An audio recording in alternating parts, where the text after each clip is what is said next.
On Tuesday, I issued a challenge to build an interface for the Pirate Weather API using C Sharp. Hopefully, by this time, you've been able to build that system. And if not, take the time to finish up your project before watching this video. Today, I'm going to walk you through the process of how I would tackle this challenge. Part of this process will be about knowing what steps to take even after I have completed the actual challenge. So let's get started building our front-end solution. Now, to start off with, this is the pirateweather.net documentation. And you're going to need to get an API key. You'll need to sign up for an account. There is a free account. You can sign up for free if you get an API key and walk through the process, get an API key. But down here it says, we'd say get the API key and then details for the weather data, and then go to plans and right down here where it says free, say subscribe. Now, if you're going to use this for any purpose, if you're going to use it for testing process or for an actual real application with a much larger scope, then I would encourage you to spend the $2 a month to just support them. Or if you're going to be using it for more stuff, like a lot more calls, then yeah, go up to the $5 to $25. The key here, and this is part of being, we had this conversation a little while ago about Mock and how they dealt with payments and the open source thing, and yeah, there's some problems there, but the overall thing was, hey, I'm working for free and no one's like getting me back anything. I'm just giving it, everybody's just taking.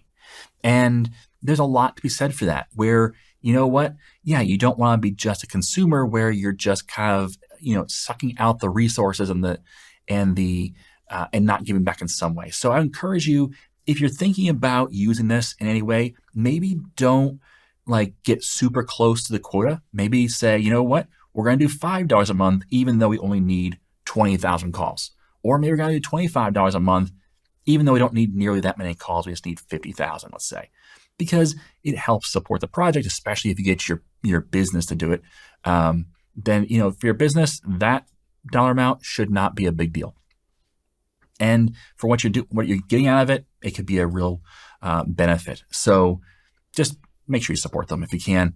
But subscribe to the free plan. It's not a problem to subscribe to the free plan. Try it out, test it out, learn how it works, and so on, and get your API key. Once you have that, then let's go back over here to Pirate Weather, and then go down here to, on the left-hand side, API. And the only thing you need to know, really, for at least this demo project is this one URL, which says api.pirateweather.net/forecast/your API key / the latitude, longitude of your location.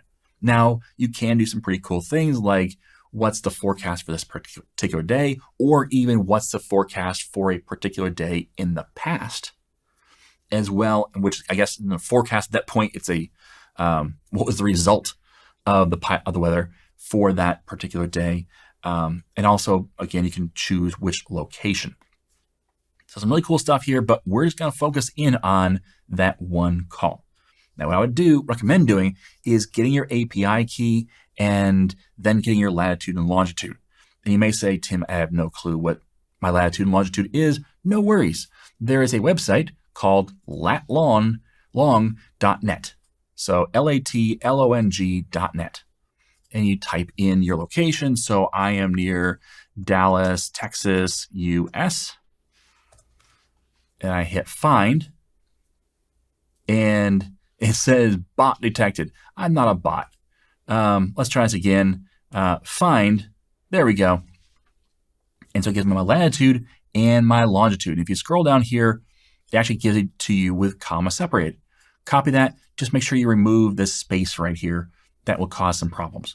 But there is the latitude and longitude for Dallas, Texas. You can put in your own location if you would prefer to have a more specific forecast for your location. Now, I believe the creators said that only, I think, 3 decimal points matter, but you can include as many as you want for your specification. So it won't make your forecast different. So with those 2 pieces of information, Now, I would encourage you to test it. So use Postman. And here's an example. I've already tested it where I, obfuscated the actual API key that I'm using, but that's the API key. And then there's my latitude and longitude for Dallas. And when I call this, then what I get is I get the results. And so this results here say your latitude, your longitude, your time zone is Chicago.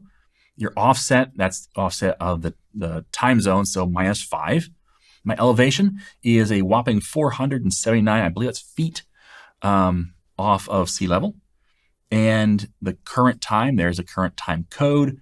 It's clear, and then it starts giving us our temperature. Temperature is in, looks like Fahrenheit, so 107.78 Fahrenheit. That sounds about right. It's a little warm. Apparent temperature, what it feels like, it's 114.69. Yep, that's about right. It's a warm one. Humidity is 22%. Pressure is 991. Wind speed is 6, gusting to 7.4. Wind bearing is, and that's in probably degrees. Cloud cover is nothing. Yep, that's about right. There's no clouds out there. And then it has the minutely forecast, which is pretty impressive. And you can, scroll down through this. And then we have the hourly, and you can scroll down through this. And then I believe there's in here the daily as well.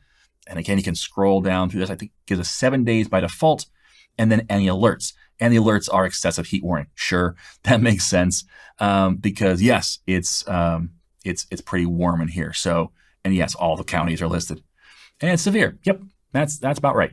And so, what you're gonna do now that you have this, what you're gonna do is copy this.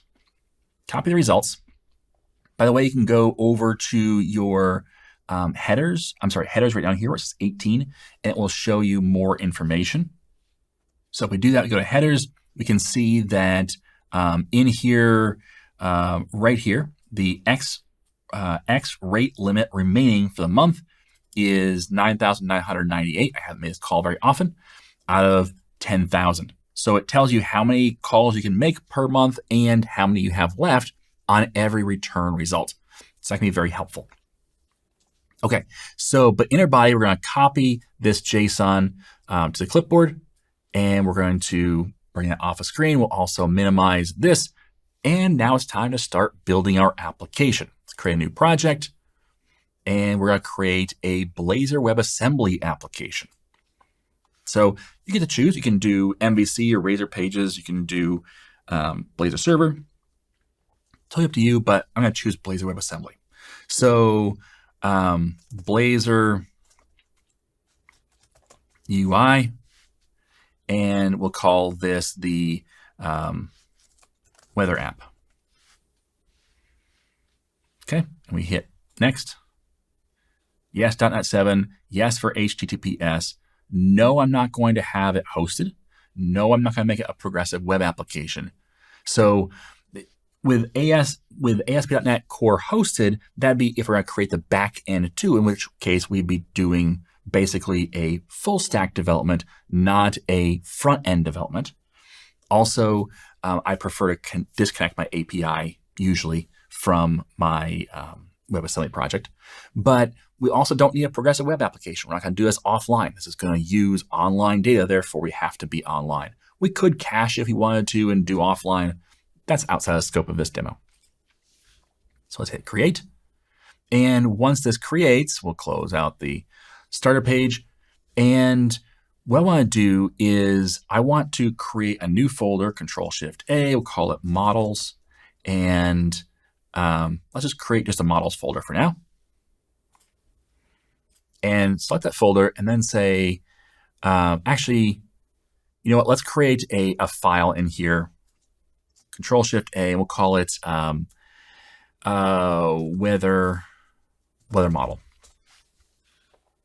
But we're going to kind of mess this thing up a little bit. Let's put our semicolon in here to make it a file scope namespace. And I'm going to come down below it, and I'm going to say file, I'm going to say edit, and paste special, paste JSON as classes. And now I have 172 lines in this file. Why is that? Well, if we scroll all the way to the top here, we will see, okay, root object, I'm going to rename that weather model. So let's call it weather model and get rid of the weather model class that's empty. And so now we have latitude, longitude, time zone, offset, elevation, currently, minutely, hourly, and so many other things. So that gives us all of our JSON that we could possibly capture from that call. It gives us all this, the structure for it, so we can then capture this immediately. Now, if we look, let's collapse currently and look at minutely. Notice that minutely is an object. It's not a list. We have data inside that's the object. So when you come down here, look at minutely as an object. And if we come down to minutely, there we go. We have summary, icon, and data. And we call this datum. And then we have our data. And we have hourly, and then datum 1. These are not great names right now. That's okay. We can take care of that. So for minutely, I don't think we need to capture minutely.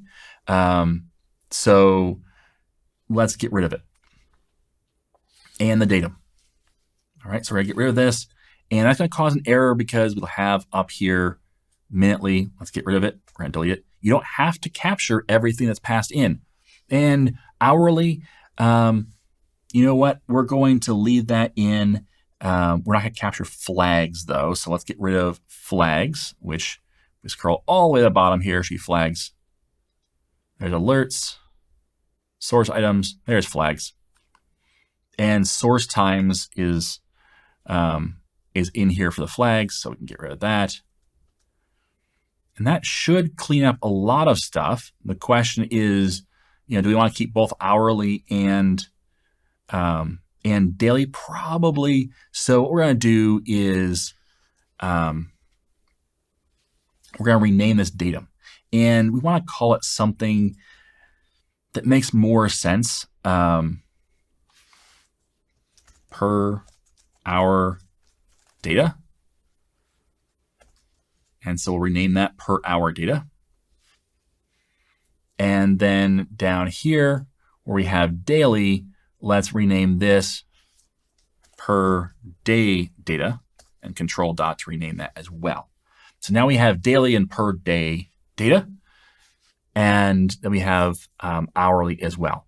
We have all this data. We don't have to capture it all. But let's go ahead and set this up as it is right now. We'll capture what we've got so far. It's a lot, but we'll capture this and then see if maybe we can just figure out what we want to display on the page. Now, we don't need to go crazy on this. We can put it right in the index page. This, again, is one of those things where you got to figure out, how much structure do I want to put around this? Do I want to create my own page for it? Maybe. Maybe you want to create your own page for it. That's up to you. You figure out what works for you. We could put in the index page, we could create our own page. Let's create our own page just because, that way we can keep the structure that let's try this again. Right click and say add raise component. This way we can, keep it separated from the index. It doesn't have to be on the index going forward. Let's call this weather. Let's call it weather. And we're going to say this is a page. And we'll call it weather. Okay, so now we have our weather data. But if you notice under the fetch data, we are injecting HTTP clients and making a call to a API. So let's kind of mirror what they're doing. So we're going to inject the HTTP client, and then notice down here, we're on the protected override async on initialize async. We're not going to do it there, but we're going to make this a similar call to this. So let's grab this as an example, and we'll just paste it in here. So that's our example, but we're going to do something a bit different. We're going to make it inside of a method call. So private void, and we'll say get weather. Sounds good. and it's saying, hey, you want to do it this way? And we just hit tab and all of a sudden it's there. Yeah, except the fact that this model is with our model, not an array, and it's not forecast. We add the using for the models. So now we have this, but this isn't right. What's this? What that is going to be, that's going to be the ending to the call. So let's figure out, let's get rid of our sample now. We don't need it anymore. Let's go to the program.cs and look. And here it says new HTTP client, and it's asking for a new URI, and then it's passing in the base address. Is that what we want? No, because that would be calling itself. Instead, what we want is, let's put this on a new line so we have a little more room here. Like so. Actually, like so. And then this base address, it shouldn't be this. What we should have instead is that pirate weather URL. So that would be this right here. So we'll copy that and we will paste it in there. So that's our base address for our HTTP client. Now, you don't have to put a base address in. You can have it be put the full URL in every time, or you can have multiple HTTP clients, each for the different URL. That's up to you how you want to do it. For this, we're just going to create one HTTP client. So now coming back over to our weather page, we need to say, first of all, this should be our key, our API key, and then this should be our latitude and longitude. So we need those two pieces of information. So let's do this. Private string, and we'll say lat, long, and we'll say equals, and I'm not sure what that suggestion was, but that's not the suggestion we're going to use. We're just going to say it's equal to empty string for now. We're going to ask for it on the page. And then we're also going to need to get our API key, which is going to come from dependency injection from iConfiguration. Inject iConfiguration config, like so. And then we can say that string API key equals weather API key. That could work. And it's saying, hey, that could be null. Yep, it could. So we can get this way. You can also get it from saying string and then passing in, we can say get value type string, like so. I kind of prefer this method, even though it's a little longer. Like so. So now it's getting the weather API key, which we need to put in our config, which we don't have. We don't have an app settings file here. We can use one, but we also don't want to include something that is not going to be able to be visible on the client. So the client's going to see this weather API key. They're going to be able to see this. So let's right click on our Blazor UI and we're going to say, let's manage user secrets. And what's our key going to be? I already forgot. It's weather API key. And we'll say that weather API key, and let's just verify it's going to work. So we're going to say testing. We'll save this. And then I'm going to put my breakpoint right afterwards and run this application just as it is. That way we're checking to see, actually, that's not going to work because I'm not actually calling this. Let's stop it. That's really, I've broken edge right now. No problem. We need a button for this. So we're going to say button class equals btn and btn dash primary. And we'll say that at on click equals get weather. Yep. Like so. That works. So we have The spell check is saying that's an error, but it's not an error. It's supposed to be spelled that way. So we're going to call the get weather, which should be a get from JSON async as awaitable. So we need to await this, which means this needs to be a async task. There we go. And we're not actually going to call that yet, so we're going to stop it right here. But I want to make sure that this click works. This is the weather page. This is another thing about knowing about how this stuff works is knowing how to get to it. So I'm launching this, and there's not going to be navigation to it. I'm just going to say weather. And it goes to it, and get weather. And our API key is null. So it's not finding that. We actually have to tell Blazor to talk to our secrets.json. Okay, so it looks like we have to configure Blazor's WebAssembly. It's been a little bit since I've done this, but I'm pretty sure I know how to do this. So we can go to dependencies and say manage NuGet packages. And I believe we have to add Microsoft, let's see, Microsoft.extensions and probably configuration. And is there one specifically for JSON? There is.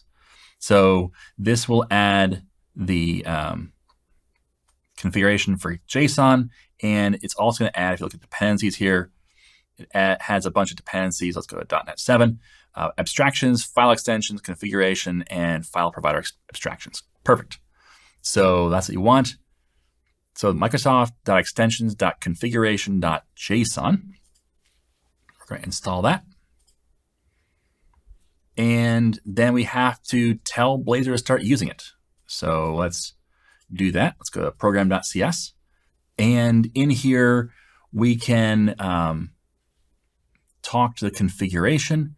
So after services, before we run this, we can say builder.configuration.add JSON file. And this is going to be we want secrets.json. I don't want to have app settings.json. And optional is going to be true. And I had to look this one up because this is one that I don't think I've ever done before. And this is one of those times when, I would probably just do this, and I would just do app settings and call it good because it's my computer. But since you're watching, I really don't want to put it in my app settings.json. And so what I'm going to do instead, I'm going to wipe that line out. We're not going to do just that. We're going to instead go to dependencies, manage NuGet packages. Let's do another search for Microsoft. I can spell it Microsoft.extensions.configuration. And then in here we have user secrets right there. And we're going to install this one. And then here we can say builder.configuration.add user secrets for program. So it's going to look for the user secrets for this application. And that should allow us to find the user secrets. Let's try this again. We're going to come back over our page, make sure our breakpoint's in place, and run this again. So why it's good to always test step by step instead of trying to wait until the end and then everything's broken, you don't know why. So wait for the page to load and go to weather. We hit the get weather and we mouse over the API key and it's still null. Awesome. So this is not actually loading our user secrets after all. Is it program or is it Blazor UI? No, it is program. So we could go back to what we've done before. So it searches the assembly that contains type program for the instance of the Microsoft extensions configuration user secrets user secret ID attribute, which specifies a user secret ID. This is not what you typically do for Blazor because Blazor, we do not store secrets locally. We do not store secrets locally. Just don't do it. Because if it's secret and you're putting it local, then it's not secret. Because everything you run on Blazor WebAssembly goes to the client. That's why we don't typically have app settings in here. Now, I could put this right in the code. That's not great. I could also try a different way to get this to work. I'm trying to think through what's the best choice for us. And let's back out of this and go back to what we had before with our app settings.json. Let's just put in an app settings.json. So I'm going to add a new, Control Shift A. It's a habit, right? So app settings.json, make sure you spell it right. And make sure you right click and go to properties and say content, copy if new, is good. Excellent. And then in here, we're going to put the same thing we had for our user secret. So let's manage user secrets and grab that and paste it in here, whether API key for testing. And let's just say testing 1, 2, 3 to make sure we, it's a different value just in case something happened where it overrode one or something, overwrote one. Okay, we've got our stuff all set up for testing again. And when this runs, we'll say /weather, and we'll hit the get weather. Look at our API key, and it's still null. So we're not getting values from configuration. If you mouse over the configuration and look, child evaluate. Interesting.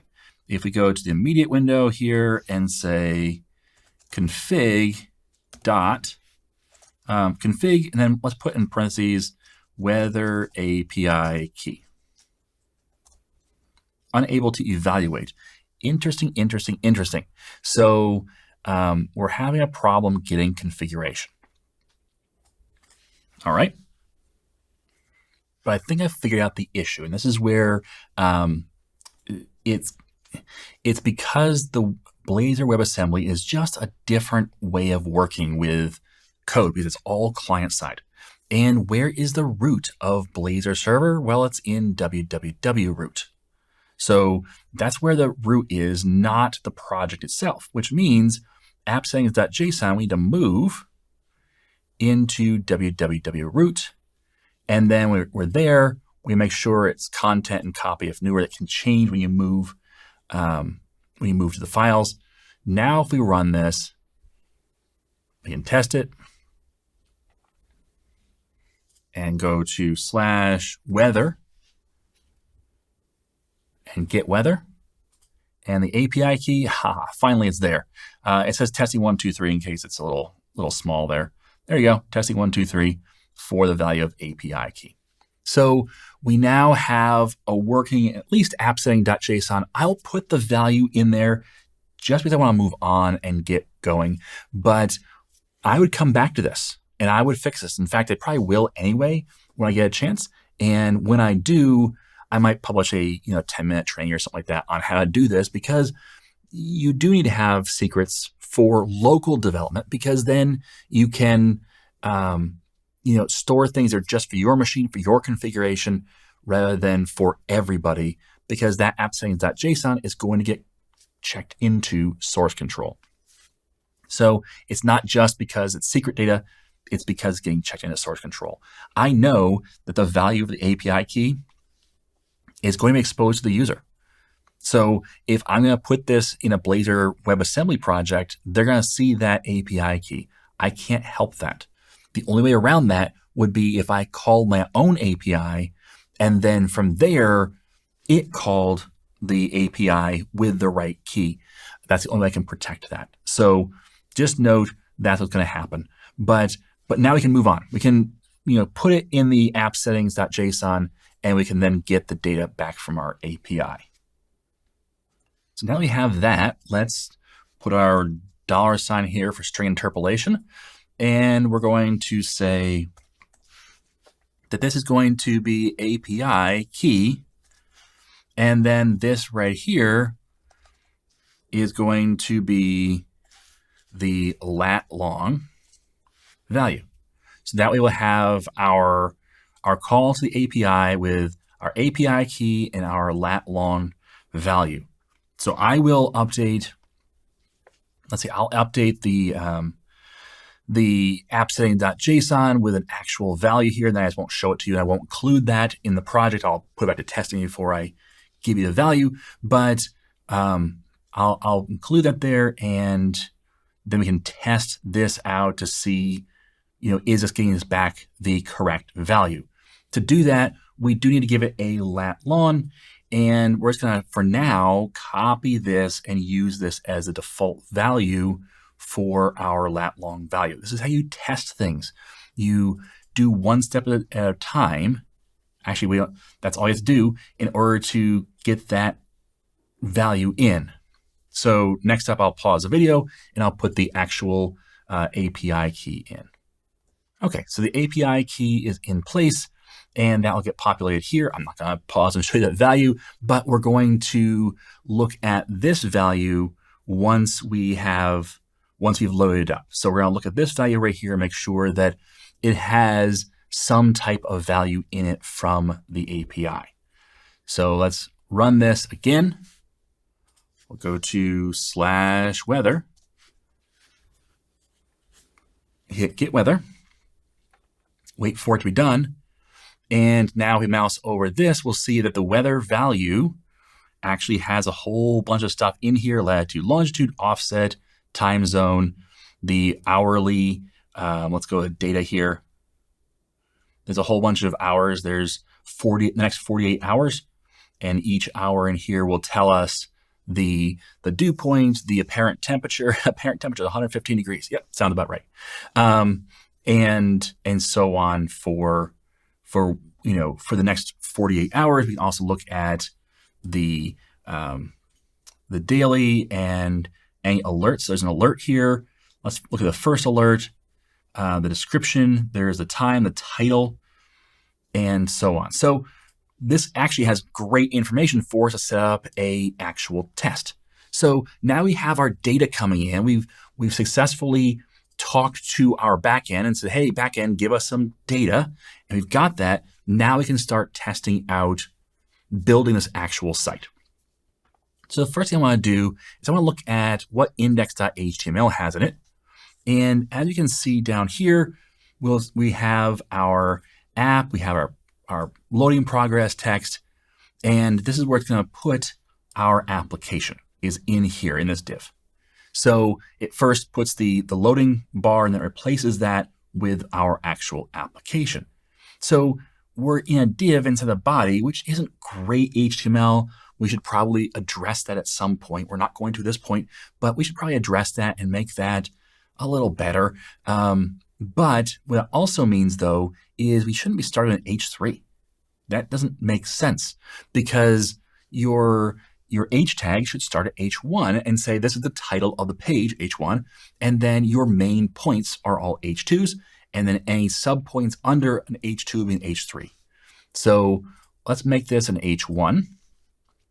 If you need it to be a different size, you do that with styling, not with your tag. So a tag should not be the same as your style. So let's say weather app, and what we need to do is let's start off with just putting data on the page. So we need a text box. So actually, let's do an edit form, and I'm going to close this out, and I'm going to have input text, bind value, lat long. Great, that looks good. Now it's just input text right now, but that's okay. We got something going on. We can take out our default value, cut it out so I can paste it in later. But there's our latitude and longitude for our edit form, and then we'll make this button right here. Actually, let's put a button in.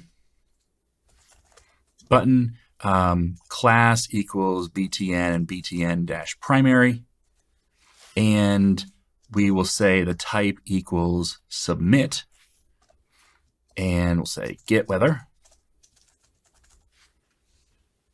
and the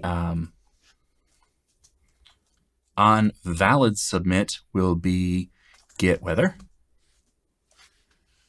like so. We can get rid of the temporary button we had. So now we have a form that when we submit valid data is going to get the weather forecast for us for this location. Now let's just rough in some data here. Now it's doing a null check on whether that's the suggestion. We're not going to do it that way. We're going to say if, and we'll say weather is not, we're not actually saving this. So let's save this. We'll just do this like so, just to have something here. But we're going to need to save this weather data, which this is a weather model. So let's say private weather model and make it nullable weather. And we can get rid of this var then, and we're saving it into this variable. So if weather is not null, then show these values. And we can structure this however we want. We can figure out, what data is it we want to see. And if we can look at the actual data, it probably is, easiest to look this way. And you can collapse these down and say, okay, what do you want to see from this data? Well, I kind of want to see kind of the current information, and then I want to see, so maybe it's currently, and look at the summary. So it's clear, and then we can also look at the temperature. And is there anything else that's of value here? I think we can leave it at that. Just put temperature. It's currently clear, and the temperature is 107.78. So those are the two things we want to grab as a summary and the temperature first. So let's put a so we could do an unordered list that we then just don't put something underneath. So we can say, let's do an H2 current weather information, and then do an unordered list and say list item is going to be weather dot summary. It's called summary. Oh, it's under currently summary. And we'll have another list item that is weather dot currently dot temperature. So that gives us those two pieces of information. And we could also say degrees, or we can put a capital F afterwards for Fahrenheit. But we can just do degrees, I think is good. And then we can do another H2 for another heading, and we'll say daily forecast,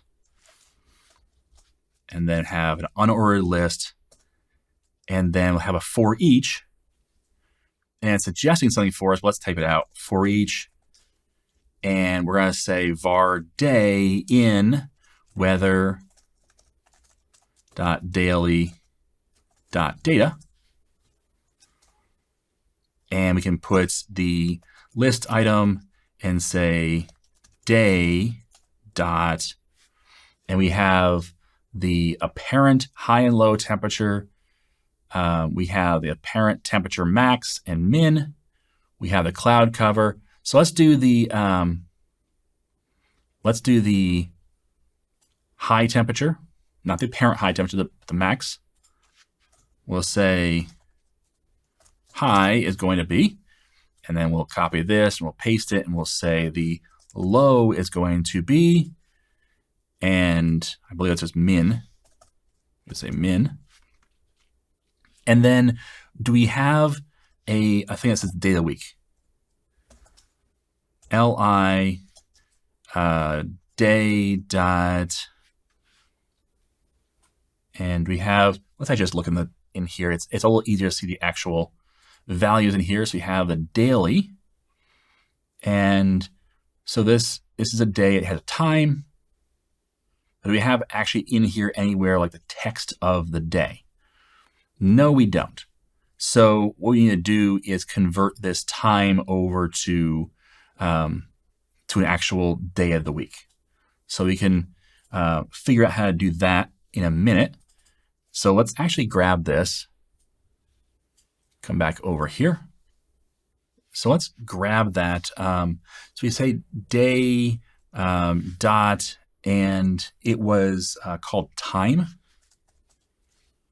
But this time is an integer. I believe it's seconds since the epoch, which would mean that we want to have a date time offset dot from Unix time in seconds, I believe.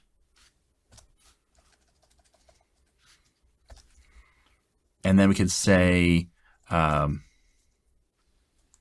day of week. Let's call it that and see what happens. Okay, so we've got something going on here that should give us some a start to our data. So let's run this.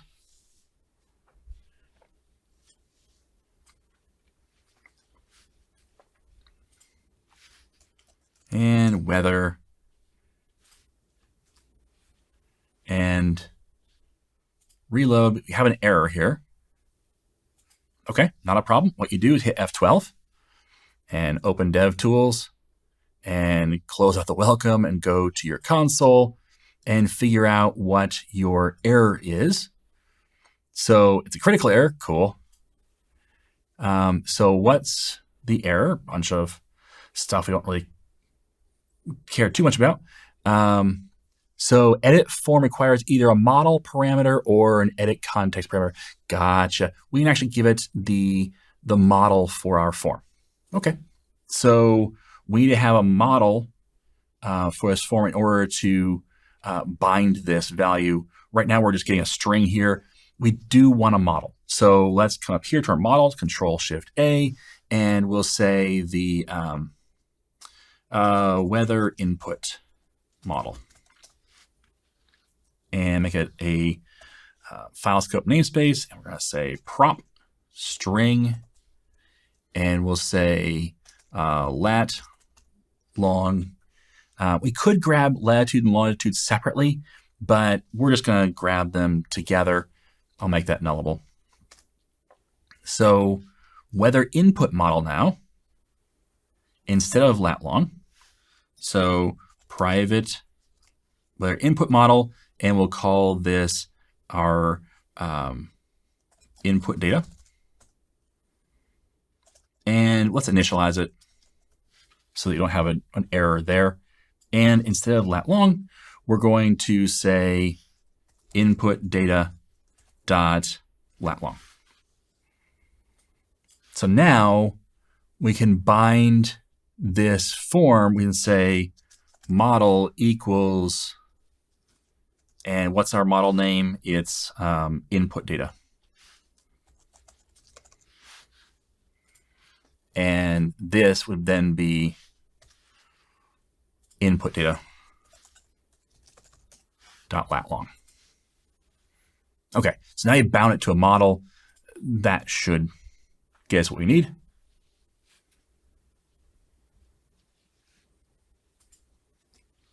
And then we go here, we say /weather, wait for it. And there's our form. We fill in our latitude and longitude, we hit get weather. And there we go. So the current weather information is it's clear with 106.88 degrees. For Thursday, the high is 113, the low is 100. That's awesome. Friday, 115, low of almost 90. And Saturday and Sunday and Monday and Tuesday and Wednesday and Thursday. So we have now our forecast. Now this does not look great, but we've got a forecast. So next up, we have to figure out what should this look like in order to make it look better. Now, I'm not going to do a whole tutorial on CSS, but I think we can rip some things out and change some things around and generally make this better looking because I don't like it right now. I don't like it at all. So let's do this. Let's put these icons maybe at the top, and in this about. Let's just play around. I'm not going to stop it. I'm going to keep it running, and I'm going to look at the index page and just see what we have going on. We have just the app, right? And then on pages, we have under the shared page, we have the main layout. The main layout says, hey, we have a nav bar on the side, and then we have a top row which just has about. What's in the nav bar? Well, the nav bar has our navigation, and we can say, okay, this is our navigation, and it's in flex column. Let's just grab this whole navigation, and let's just play around. So I haven't tried this before, but why not? Let's get rid of the about, and we're going to paste in that navigation. We're going to say flex row.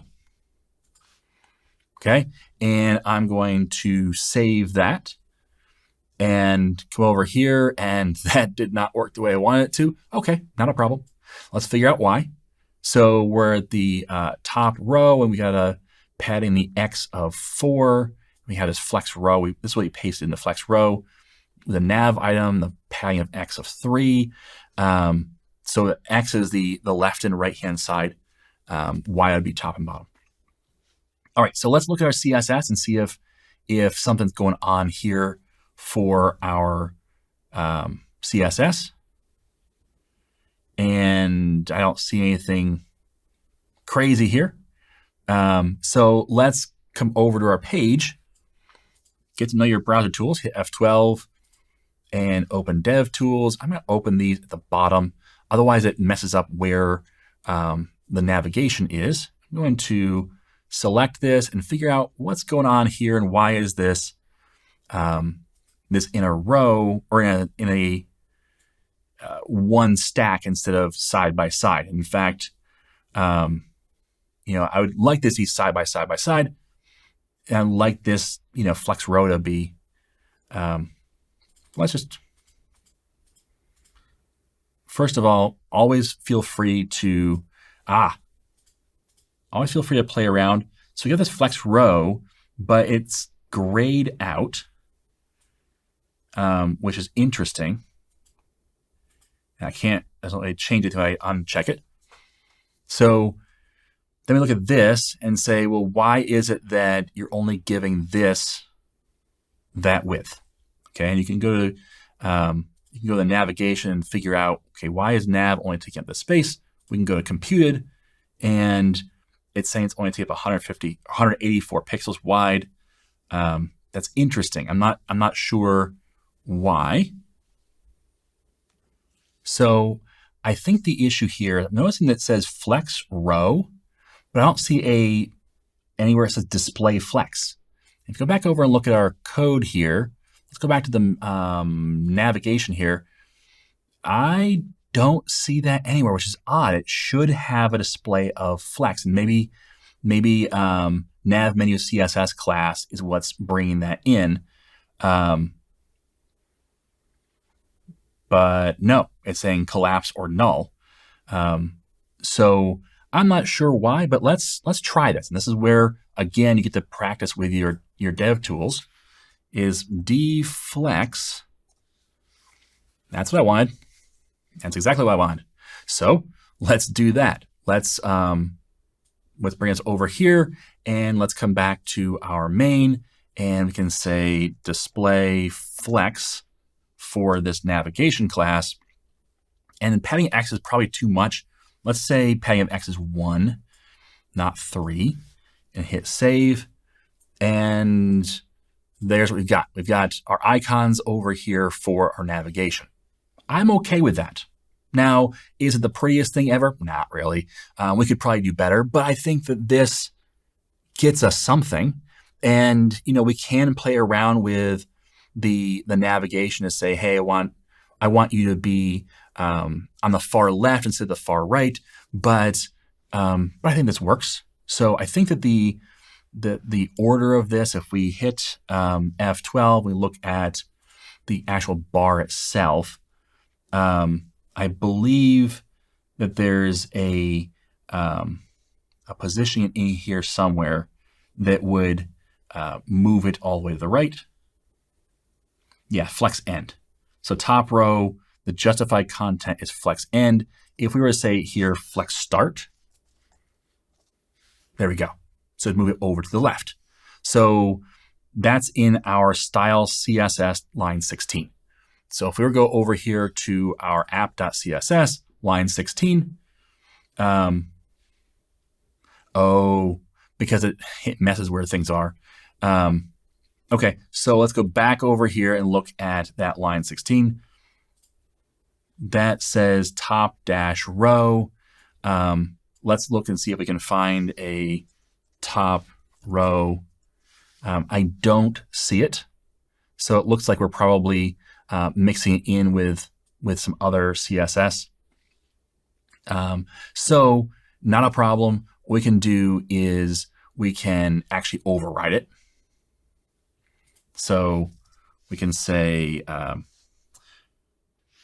it's either do top row like this, and then say that the justify contents is going to be flex start, like so. And if we refresh that, it should refresh. So it should be that if we were to, I don't think the hot reload worked for this. Let's refresh this. See, it goes back to the right. It does, but let's close this out and restart with our CSS reload and see if it overrides it. And if not, we'll just put a different class on it. So wait for it. Yep, different class it is. So we can just do that. Or we could say, I really, really do not like the important thing. I really prefer you didn't do that. This should work because it should override what is in there already and say, no, this is more important. But that gets a little messy. So be careful when you're doing that if it's really the right call or not. All right, but let's rip at some more stuff out. Let's come over to our main layout again, and I'm going to get rid of this whole navigation sidebar now. Gone. So if I hit save on this, come back over here, now the navigation's gone. I don't like the padding up here. There's a lot of padding over here on the left. So let's find out, why is there so much padding on the left? Padding of X is 1. Okay, that's fine. But then I think also our link has a padding or margin on the left. So it's saying that the top row has, for anchor tags, there's a padding on the left, which I want to override to say, no, it shouldn't.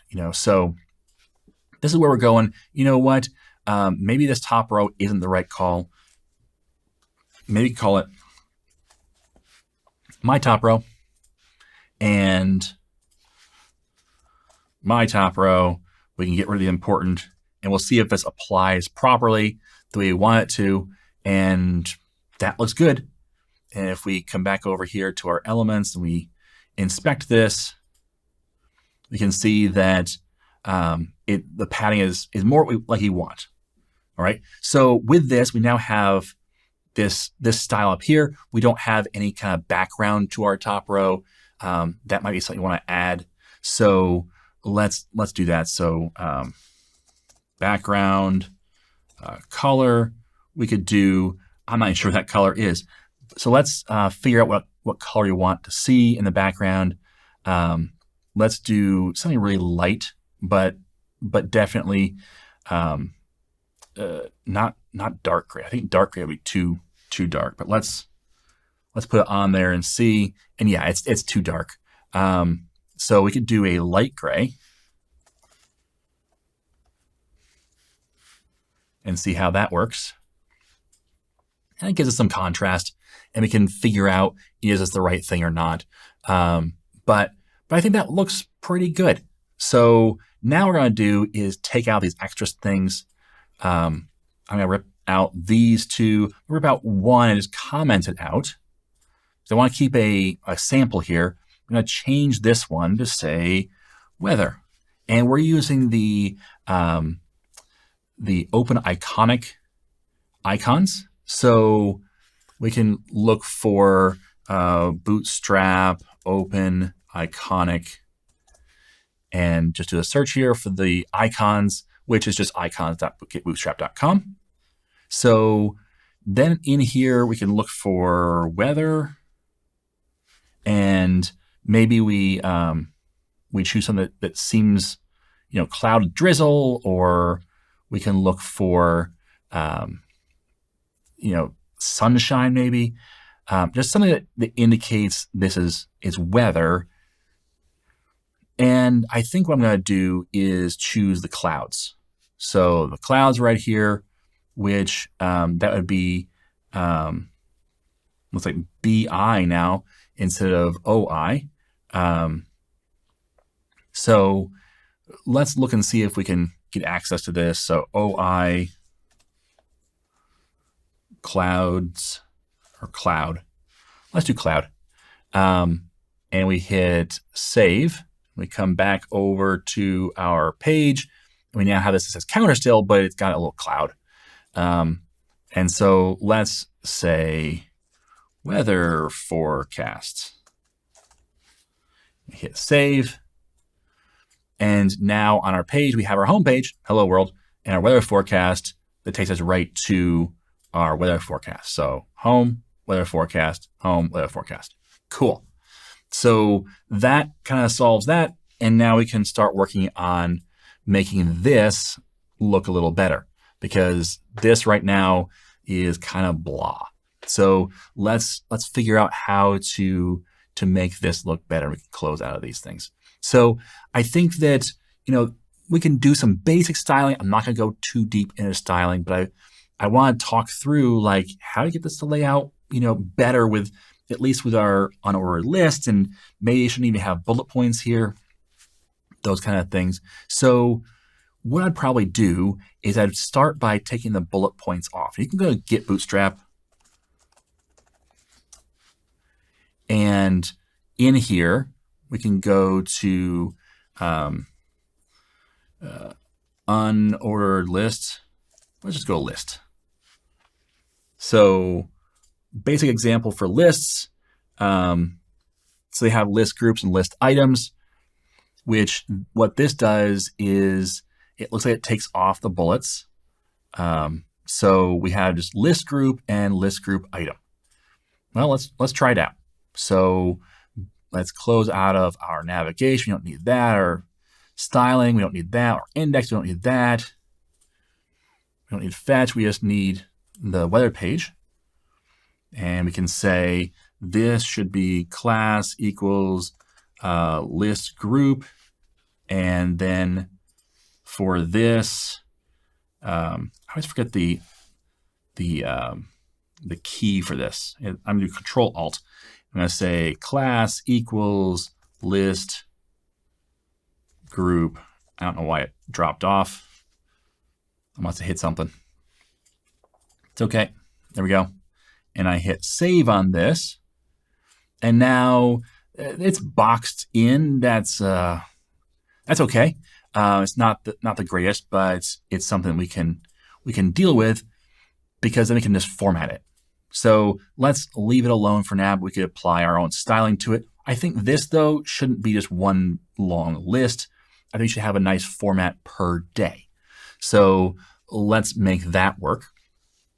So instead of just a list item on our list, let's do this. Let's get rid of the unordered list, which then we can indent this back to what it was. And instead of list items, let's make this a, we can make it a header. That makes kind of sense. So we can say H3 for that. And then underneath this, we can have, this be two different paragraphs. That might work. So let's see how that looks. Let's save that. And now we have something more approaching what we want. Okay, we have some spacing issues here, but we have, Thursday high and low, Friday high and low, Saturday high and low, and so on down a list. We should probably put some kind of spacer between these and also more spacing. So let's do that. So daily forecast, we should have a class that is margin, let's say a margin on the top of 3. Let's see how that looks. So that moved the daily forecast down a little bit. I'm going to do 4 and see if that's better. So I can do it here. I hit save, and then it will hot reload, and that looks pretty good. So we're going to apply this to the other things too, like weather information. So let's come up here and let's grab this, I'll copy it, and I'll paste it up here so we're consistent. We'll save it, and there we go. Now it's moved down as well. And then under daily forecast, we should put a little bit of space. But I think that there should be something here. But let's do this. Let's hit F12 and play around inside of here because it's often easier to do this. So right now we have our H2 with a margin top of 4. What if you put a margin bottom of 1 rem? I think that looks good, which means 1 rem is 3, so MB-3. If you don't know these things, Bootstrap shows you how to do this. So under our daily forecast, we have our MB-3, so margin bottom of 3. And now we've got that spacing there. And then we should think about putting spaces between Thursday and Friday and all the other days. So let's put a horizontal rule under each of them and just see what it looks like. And if we do that, we get something like this. And I'm not sure about this. We probably should have a horizontal rule underneath daily forecast too, if we're going to try this. We could try it. Put a horizontal rule here too, just to be consistent. All right, there you go. Daily forecast, Thursday, Friday, Saturday, Sunday. Okay, cool. And we could style these in colors. So you could put, highs above a certain color. I'm not a huge fan of using color to differentiate things because there are so many people in this world that have different levels of color blindness. So using colors to differentiate isn't always the best idea. But now it's just a matter of making this thing look pretty. We've got a weather app that looks up our location. We could put, the location name or something like that and have even something that goes out to that lat-long .net, what it was, goes out to that and, pulls that data directly if we wanted to. We could try different things. But this is now a front-end application. We just need to style it to fit our taste. And Bootstrap can be really helpful in making this look a whole lot better without a whole lot of work. We could also, lay it out in different ways. We could use the flex or the grid to allow us to put multiple days side by side. That might work as well. In fact, just for fun, because I like to show off the fact that you can do some really cool stuff, let's move this off here and let's change this to do some kind of wrapping grid kind of thing. So let's give this a shot and see what happens. So I think what I'd do is I would wrap. Let's get rid of the horizontal rules for now. Get rid of those, and we're going to wrap this entire thing in a div with a class equal to dflex and flex wrap. So make sure you wrap this, and it's going to close the div here, but I actually want to close the div down here. So there we go. And then I want to wrap all of these. Let's cut them out for a minute. I want to wrap all of these in one div. So let's, and then we will inside there, boy, it give me one too many spaces there. Let's save this and see what happens. And it kind of works. In fact, if we were to make our page bigger, it gets bigger. And if we make it smaller, it wraps around. But we need to do some spacing here because, it's a bit messy right now. So no problem. class equals, let's do a margin all around of 3. Hit save. And there we go. So now we have Thursday, Friday, Saturday, Sunday, Monday, Tuesday, Wednesday, Thursday. And notice they're not even in alignment because of the fact that I said, hey, just, make these fit. And so Wednesday's obviously bigger. But now you can shrink it down and it still kind of puts them in order and wraps them around. If you get big enough, they're all in one line. So that's kind of cool. And you can make them, again, you can do different things. You can have expanders down below that give more information for that particular day. Whatever you want to do. I'd probably also make these high and low, maybe bold, which, by the way, we make it strong, not bold. So let's do that. Like so. And we'll cut this one out. And we'll paste it right before the semicolon. There we go. And again, it's tapping it in one too many times. But there we go. So now we have our grid of the daily forecast. We can do that same thing with the hourly forecast. We can play around with making the current weather look different or using icons when it says clear. We can do a lot of cool stuff. But that's all we need to do front-end work with C#. So hopefully you found that instructive. Hopefully you got something similar or maybe even something better looking. I'm not really a look and feel guy. I can make Bootstrap do some really cool stuff to make stuff look good. But really I prefer to have a design given to me and then I can implement it very easily, especially with Bootstrap. But you can take, whatever data you want from your API, whatever the backend people gave you, you can take that data and then use very quickly inside of C#. You can make something that operates on that data and displays it in a way that makes sense, and you can really create some really great looking applications because of it. All right. So with that, we do have more content coming up soon. Next week, we're going to cover more about back-end development, how that works. We've already talked about it yesterday with the dev question, but we're going to cover more about how to be a back-end developer and so on. So check that out. We'll have another challenge next week on back-end development. But this has been front-end development. Hopefully you got something working and got something that is a really great application. And if not, take what you've learned here and try it again until you figure it out. All right, thanks for watching. As always, I am Tim Corey.